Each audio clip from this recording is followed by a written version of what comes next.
তিন জায়গায় প্রয়োজনে মিথ্যা বলা যায়।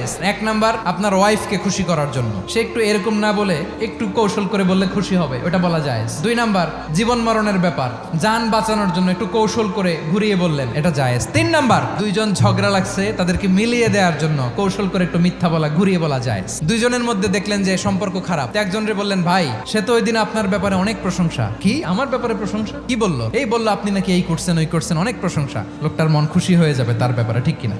আবার তার সাথে যার ঝগড়া, ওরে যে বলুন, ভাই ওই দিন তো সে আপনার অনেক অ্যাপ্রিসিয়েশন করলো, অনেক। সে তো অবাক, কি রে বলে কি? এই যে দুইজনের ব্যাপারে দুইজনের একটু ভালো ভালো কথা বলে দিচ্ছেন, একদিন দেখবেন রাস্তা দিয়ে হাঁটার সময় একে অপরকে সালাম দিয়ে ফেলছে, সালাম দিয়ে বুকে জড়ায় ধরছে, আছে না নাই?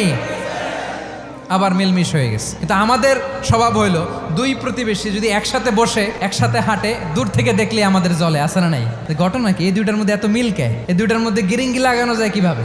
আল্লাহর কাছে তওবা করেন, এই মানসিকতার যেন আমরা না হয়, আমরা মিলিয়ে দিব।